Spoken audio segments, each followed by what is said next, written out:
Que la paix de Dieu soit. Amen. C'est un privilège pour moi ce soir d'être en présentiel pour méditer sur les 7 paroles prononcées par Jésus jusqu'avant sa mort. On va faire une série de réflexions sur cette parole dans les 3 dernières heures de la vie de Jésus pendant qu'il était à la croix. La tradition chrétienne a fait de cette parole de Jésus à la croix une histoire cohérente. Ce sont ces petites phrases tirées des 4 évangiles que la tradition chrétienne donne à méditer à chaque vendredi saint. Ce sont des paroles de vie, des paroles spirituelles véridiques. On les trouve surtout dans les évangiles de Luc, Marc et Jean. Notez bien, c'est au Moyen-Âge qu'on a pris l'habitude de rassembler toutes ces paroles-là pour en faire une histoire cohérente. On va commencer avec la première parole prononcée par Jésus sur le bois du Calvaire, que l'on trouve dans Luc 23, le verset 34, qui dit « Père, pardonne-leur, car ils ne savent pas ce qu'ils font. » En première vue, pour certaines personnes, y compris moi, cette parole de Jésus paraît tout à fait absurde, mal fondée, illogique, déraisonnable, aberrant. Comment comprendre que Jésus, alors qu'il est en train de subir, de mourir d'une mort atroce, abominable, épouvantable, demandait à Dieu pour ceux qu'il infligeait de la peine de mort, pour ces tortionnaires, le pardon de Dieu. En tant qu'être humain, on pourrait s'apercevoir ça comme étant une absurdité, un scandale. Mais pour Dieu, c'est différent, parce que Dieu ne sait rien faire d'autre que pardonner. Dieu est amour. Dieu est le pardon. Il fallait le sacrifice de Jésus à la croix pour réconcilier l'humanité avec Dieu, pour réconcilier les Juifs et les païens, pour réconcilier les croyants entre eux. Donc, la doctrine du pardon, c'est l'amour en action. La leçon qu'on a tirée dans la première parole prononcée par Jésus sur le bois du Calvaire est que le pardon est central dans la vie chrétienne. Le pardon est omniprésent dans le christianisme. Le pardon n'a pas de limite. Même dans la prière du Notre Père, Jésus enseigne à ses disciples de se pardonner l'un l'autre. Il a même demandé à Pierre de pardonner 77 fois 7 fois. C'est une façon de dire qu'il ne faut jamais s'arrêter de pardonner. Donc le pardon que les chrétiens se doivent mutuellement est fondé sur le sacrifice de Jésus à la croix. Maintenant, on va parler de la deuxième parole prononcée par Jésus que l'on trouve dans Luc 23, le verset 43, qui dit « En vérité, je te le dis, aujourd'hui tu seras avec moi dans le paradis. » On va aborder cette deuxième parole d'une autre façon, d'une autre manière, dans une autre dimension. On le sait tous que Jésus a passé 3 jours et 3 nuits dans le sein de la terre. Son corps était au tombeau, mais son esprit n'y était pas. Jusqu'à ce que Dieu le ressuscite parmi les morts le 3e jour, qui signifie que Jésus a bouclé le cycle de 3 jours, qui sont le péché, la rédemption et la résurrection. Son corps était resté au tombeau pendant 3 jours, mais son esprit était allé prêcher dans les esprits emprisonnés, selon 1 Pierre 4, le verset 6. Mais son esprit était allé où? Était allé prêcher où? eh bien son esprit était allé prêcher dans le séjour des morts, que l'on traduit ici par le mot enfer. Certes, le mot enfer n'est pas écrit dans la Bible, de Genèse à l'Apocalypse. Mais le mot équivalent qui le remplace est le mot Sheol. Dans l'Ancien Testament est le mot Sheol, qui est un mot hébreu qui signifie le séjour des morts ou la tombe commune de l'humanité. C'est une place sans confort, dégoûtant, nauséabonde, invivable, où se trouve tout le monde, roi, président, premier ministre, riche, pauvre, blanc, noir, criminel, assassin, menteur, païen, croyant, incroyant, juste, injuste, pieux, impie, se rencontrent après la mort. Mais avec l'arrivée du Nouveau Testament, c'est le grec qui domine. Donc, le mot hébreu, le mot Sheol, qui est un mot hébreu, a été remplacé par le mot Hadès, qui est un mot grec, qui signifie le nom du Dieu des morts, avant d'être celui du séjour des morts. Apocalypse chapitre 6, le verset 8. Pour ainsi dire, Jésus n'est pas, l'esprit de Jésus n'était pas allé en enfer, mais plutôt dans les enfers. Il y a une différence énorme entre l'enfer au singulier et les enfers. L'enfer au singulier se définit comme étant un lieu de damnation où Satan, le diable et le faux prophète vont être jetés après leur jugement. Alors que les enfers ou aux enfers, ça dit ce que ça dit. Il y a plusieurs parties. Donc, dans la parole de Jésus dans Luc 16, le verset 22 à 31, me fait dire que Jésus n'est pas allé en enfer, mais plutôt aux enfers.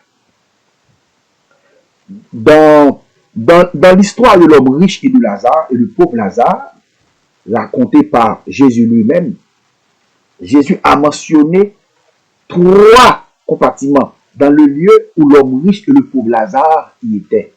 Dans le premier compartiment, il y a le lieu de tourment où se trouve l'homme riche. Dans le deuxième compartiment, il y a le sein d'Abraham que l'on appelle l'Embus Patriarchorum, l'endroit où se trouvaient les prophètes, comme Moïse, David, Abraham, Michée, etc.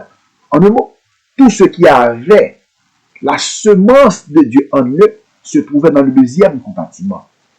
Et le troisième compartiment se trouve au milieu, qui est l'abîme de feu. Qui est l'abîme de feu. Donc, depuis Abel jusqu'à la croix, tous ceux qui étaient morts, sans exception, croyants ou non croyants, sont allés dans le Sheol ou Hadès ou séjour des morts. C'est la même chose. La mort de Jésus à la croix a tout changé. À partir de ce moment, tous les croyants qui sont morts en Jésus-Christ sont allés dans un lieu de repos en attendant le jour de la rédemption. Des versets comme 1 Corinthiens 15, versets 55 à 58, Apocalypse chapitre 1er, le verset 18, viennent corroborer, renforcer cette réflexion.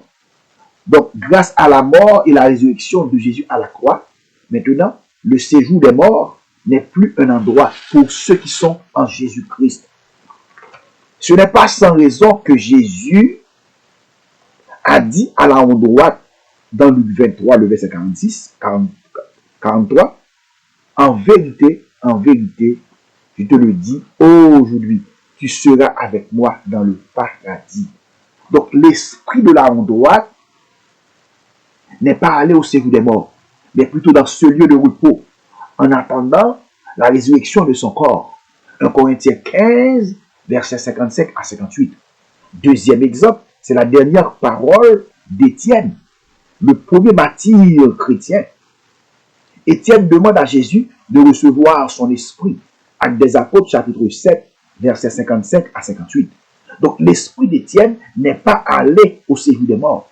L'esprit d'Étienne n'est pas allé dans le sein de la terre, mais plutôt dans ce lieu de repos, en attendant la résurrection de son corps. Donc grâce à la mort de Jésus à la croix, comme je vous ai dit tantôt, le séjour des morts n'est plus un endroit pour ceux qui sont en Jésus-Christ. Vous pouvez être l'homme le plus riche, le plus célèbre de toute la terre. Mais quand vous arrivez au séjour des morts, vous serez une âme comme n'importe quelle autre. Il n'y a pas de différence entre le président d'un pays et un sans-abri qui traîne dans les rues. La beauté, la richesse, la célébrité, la connaissance n'ont pas prévalu à cet endroit.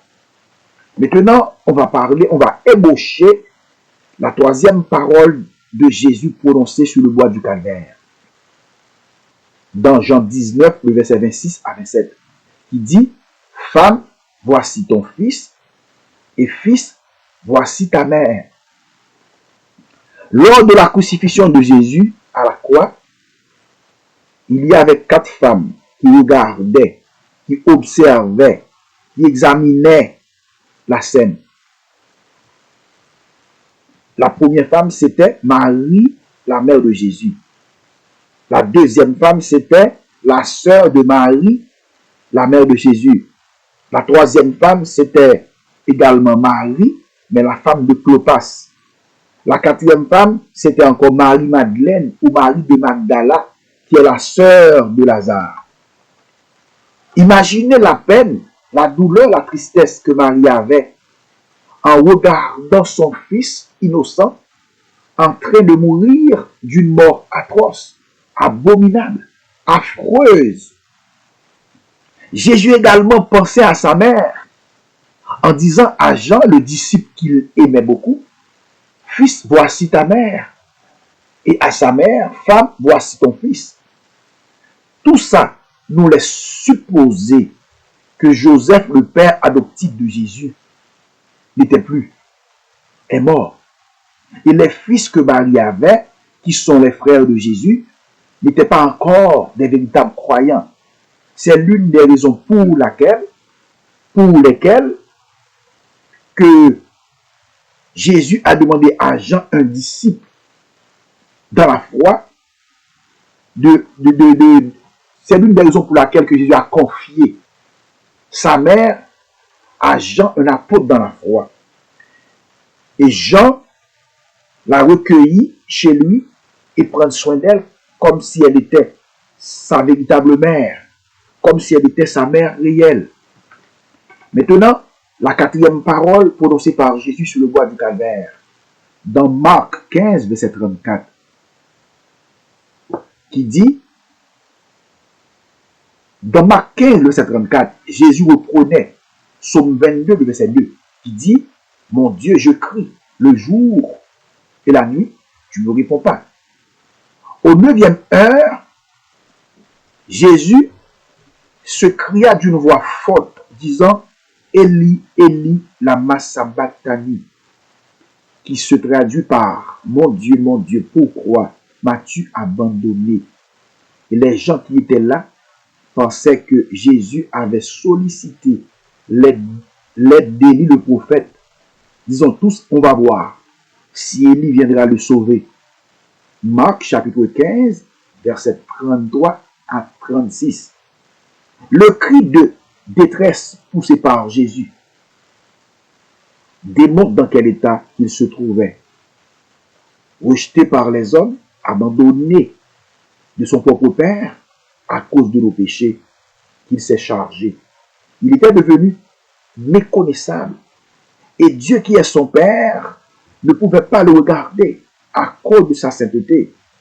Blessé pour nos péchés, brisé pour nos iniquités, le châtiment qui nous donne la paix est tombé sur lui et c'est par ces maîtrissures que nous sommes guéris. Ésaïe 55, verset 5. Donc la mort et la souffrance de Jésus à la croix, une raison de plus pour que les Juifs le rejettent comme étant leur Messie. Parce que en temps normal, un Dieu ne meurt pas, un Dieu ne saigne pas, un Dieu ne souffre pas. Or, Jésus ne répond à aucune de ces conditions. Jésus est mort, Jésus a saigné, Jésus a souffert. Mais les Juifs, ce que les Juifs ignorent, que Jésus a deux natures, une nature divine et une nature humaine. Donc les souffrances de Jésus n'étaient pas déguisées. Jésus ne faisait pas semblant d'être un homme. Jésus est vrai homme et vrai Dieu pour l'éternité. Maintenant, la cinquième parole prononcée par Jésus, dans Jean 19, le verset 28, Jésus dit, j'ai soif. Jésus avait déjà demandé un peu d'eau à une femme dite de mauvaise vie, qui est la femme samaritaine. Me voici encore demander à nouveau un peu d'eau à ceux qui le maltraitaient. Après avoir passé près de 6 heures à la croix, Jésus a dit qu'il avait soif. Lui qui avait l'habitude de donner abondamment à tout le monde, vient de se faire refuser juste un peu d'eau pour étancher sa soif. Mais l'un des bourreaux, l'un des bandits, a choisi de lui donner du vinaigre à la place de l'eau. Encore, la cinquième parole de Jésus, prononcée par Jésus sur le bois du Calvaire, a fait ressortir son humanité. En tant qu'être humain, Jésus a exprimé son besoin de se désaltérer, comme tout être humain aurait fait. Donc, ce n'est pas dégradant de présenter Jésus comme un homme. Ce n'est pas dégradant de présenter Jésus comme un être humain. Jésus est pleinement Dieu et pleinement homme. Jésus est à la fois le créateur et le préservateur du monde. Jean 1er, le verset 3. Colossiens 1er, le verset 16 à 17. Hébreux chapitre 1er, le verset 2 et 3. Jésus n'est pas resté au ciel. Il a abandonné la gloire qui est la sienne. Donc Jésus s'est incarné pour pouvoir mourir et nous procurer le salut. Grâce à la mort de Jésus à la croix, Dieu nous a délivrés des ténèbres et nous transportés dans le royaume de son Fils. Colossiens 1er, versets 13 et 14. Il y a des gens qui disent que l'esprit de Jésus n'était pas l'esprit d'un homme, mais plutôt l'esprit de Dieu dans un corps d'homme. Cette affirmation est fausse. Cette affirmation est absolument fausse. Car Jésus est pleinement homme, avec un corps et un esprit d'homme. Hébreux chapitre 2, versets 16 à 18. Tout comme Jésus est Dieu dans tout son compartiment, Jésus est Dieu dans toute son intégralité, Jésus est aussi homme dans tout son compartiment, Jésus est aussi homme dans toute son intégralité. Jésus a assumé sa nature humaine sans cesser d'être Dieu. Matthieu chapitre 4, le verset 2 dit que Jésus avait eu faim, comme tout être humain, après avoir jeûné 40 jours et 40 nuits. Jean 19, le verset 28 dit que Jésus avait eu soif, comme tout être humain. Matthieu 21, Matthieu 26, le verset 28 dit que Jésus avait eu peur, comme tout être humain. Matthieu 21, le verset 12 et 13 dit que Jésus était en colère, comme tout être humain. Vous voyez que Jésus a tout ce qui fait qu'un homme est un homme. Maintenant, la sixième parole prononcée par Jésus sur le bois du Calvaire, dans Jean 19, le verset 30, il dit « Tout est accompli ». L'expression « tout est accompli » signifie que les décisions de Dieu relatives aux souffrances de Jésus sont désormais réalisées. Le combat est terminé et l'adversaire est vaincu. Par sa mort, Jésus a anéanti celui qui détenait la puissance de la mort. La croix est devenue l'endroit où la plus grande victoire a été remportée. La croix est devenue le plus grand lieu de puissance et de prodige. Lorsque Jésus expira, il poussa un grand cri. La terre trembla. Au même instant, la voile du temple se déchira en deux, de haut en bas. Les roches se fendirent et beaucoup de fidèles qui avaient en eux la semence de Dieu ressuscitèrent.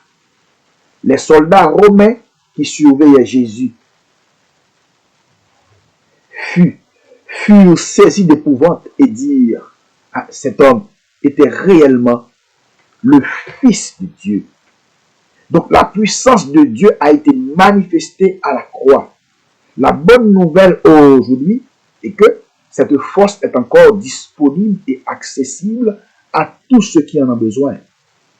Si vous vous sentez épuisé, découragé, face à un défi, face à des problèmes, face à une tempête, va puiser votre force dans la puissance du sang de Jésus. Demandez à lui de venir renouveler vos forces physiques et mentales. Rappelez-vous que tout est accompli. Le combat est terminé. L'adversaire est vaincu. Et vous avez la victoire en Jésus. Celui qui était mort, il a dit, j'étais mort, et voici, je suis vivant au siècle des siècles. Je tiens les clés de la mort et du séjour des morts. Donc, la bataille est terminée. Maintenant, la 7e parole prononcée par Jésus jusqu'avant de mourir sur le bois du calvaire, dans Luc 23, le verset 46, qui dit, Jésus se cria d'une voix forte, Père, je remets mon esprit entre tes mains. En disant cette parole, il expira. Jésus est mort. Le Père l'a hors fait en sacrifice pour vous et moi. Romains 5, le verset 8 qui dit, mais Dieu prouve son amour envers nous, en ce que, lorsque nous étions encore des pécheurs, Christ est mort pour nous. Jésus est mort pour vous et moi. Lui qui est la source de la vie. Toute vie prend racine en lui. Mais il a décidé de mettre fin à la sienne de façon volontaire pour vous et moi. C'est pour cela qu'il a dit dans Jean 10, le verset 18, personne ne me l'ôte, mais je la donne de moi-même. J'ai le pouvoir de la donner et j'ai le pouvoir de la reprendre. Tel est l'ordre que j'ai reçu de mon Père. Donc Jésus a donné sa vie volontairement en sacrifice afin que nous puissions avoir, vous et moi, la vie éternelle en abondance. Donc la 7e parole, Jésus s'adresse à son Père. De toute éternité, ils ont été unis ensemble. De toute éternité, ils ont partagé la gloire ensemble. Ils étaient un. Et Jésus a enduré la séparation avec son Père et a subi une mort honteuse, humiliante pour vous et moi, afin que nous ayons la vie éternelle. Mais maintenant, le moment était venu pour lui de retourner à la maison. De retourner à la maison afin de partager la gloire éternelle avec son Père pour toujours. Au jugement dernier, à la fin des temps, Jésus va poser une question aux récalcitrants, aux ouvriers iniquités. Qu'avez-vous fait de mon sang coulé à grand bouillon pour vous sur le bois du calvaire? Avant de vous laisser partir, j'aimerais ça vous donner un bonus en cadeau. concernant le jour et l'heure de la crucifixion de Jésus à la croix. D'ailleurs, c'est l'une des questions contradictoires apparentes dans la Bible. D'après une étude très récente faite par certains théologiens, Jésus aurait été crucifié le vendredi 7 avril de l'an 30. Mais si Jésus a été crucifié un vendredi à 3 heures de l'après-midi, à 18 heures, il était déjà mort. Et il est ressuscité dimanche matin à l'aube, dimanche très tôt. En toute logique, ça ne fait pas 3 jours et 3 nuits. Or, la Bible ne dit pas explicitement quel jour de la semaine que Jésus a été crucifié. Cette question divise la classe évangélique en 3 parties. Pour la majorité, Jésus a été crucifié un vendredi. Pour certains, un mercredi. Et pour d'autres, il s'agit du jeudi. Mais la vérité dans tout ça est que Jésus a bel et bien passé 3 jours et 3 nuits dans le sein de la terre. Puisqu'il l'a dit lui-même dans Matthieu 12, le verset 40. Jésus dit, en effet, de même que Jonas fut passé 3 jours et 3 nuits dans le ventre d'un grand poisson, de même que le Fils de l'homme sera 3 jours et 3 nuits dans le sein de la terre. Donc, pas de commentaire, puisqu'il a dit lui-même qu'il a passé 3 jours et 3 nuits dans le sein de la terre. Mais comment réconcilier toutes ces choses ensemble? Parce qu'il est question du mercredi, jeudi, vendredi.